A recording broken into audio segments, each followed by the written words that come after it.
What if your city was designed around you? Not around your car, not around the logic of keeping zones separate and commutes long, but actually around the idea that everything you need for daily life should be close enough to walk or bike to. That's not a fantasy. It has a name, a theory behind it, and one city that has already pulled it off. It's called the 15-minute city, and it might be the most important idea in urban planning right now. The concept was coined in 2016 by Carlos Moreno, a professor at Sorbonne, and at its core, it's almost embarrassingly simple. Moreno said every person should be able to reach the 6 functions of daily urban life: work, groceries, school, healthcare, parks, and social spaces within 15 minutes on foot or by bike, not by car. You keep the car for longer trips. For the everyday stuff, the city should be built so you don't need it.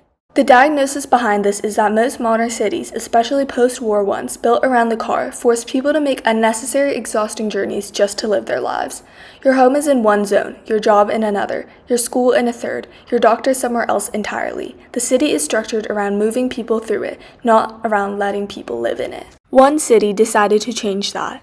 Paris is the proof of this concept. When Mayor Anne Hidalgo made the 15-minute city the centerpiece of her 2020 re-election campaign, most people assumed it was a nice slogan.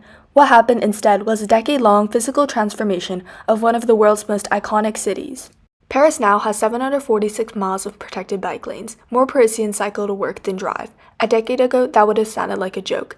The city removed around 60,000 on-street parking spaces and converted 60 hectares of land into bike infrastructure, wide pavements, and greenery. Over 200 school playgrounds were planted with greenery and open to the public in the evenings and on weekends, creating 200 neighborhood parks in areas that had none. Streets in front of the schools were permanently closed to cars. Hidalgo even announced 2025 as the year of hyper-proximity, doubling down rather than retreating. One resident told Fast Company that switching to cycling for her commute cut her journey time in half. The infrastructure didn't just change how Paris looked, it changed how it felt to live there. But the 15-minute city is not without problems, and they're worth taking seriously. The biggest is gentrification. When you make a neighborhood greener, more walkable, better serviced, you make it more desirable. And in a market economy, more desirable means higher rents. Researchers call this environmental gentrification, the risk that 15-minute city investments end up pricing out the exact communities it was designed to serve, turning proximity to essential services into a privilege rather than a right. There's also a mobility justice problem. The 15-minute city assumes you can choose where to live, but a lot of people like nurses, delivery drivers, construction workers can't afford to live near where they work. They travel wide distances by necessity. A policy that makes neighborhoods better for the people already there doesn't automatically help the people who can't afford to be there. And then there's the reality of sprawl. Paris could do this because it was already dense, already walkable, already mixed in its zoning. Try retrofitting the 15-minute city onto Houston or suburban Melbourne. The physical infrastructure just doesn't work the same way.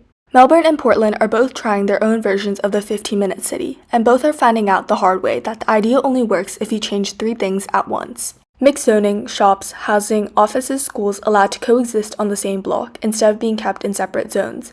Anti-displacement housing policy runs alongside every investment. Rent stabilization, community land trusts, affordable housing requirements all make a neighborhood better doesn't just mean making it more expensive. And political continuity.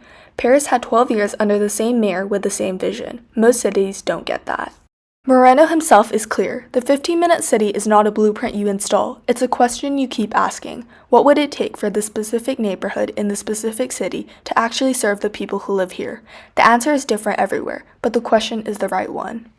Cities weren't always designed around cars. They don't have to stay that way.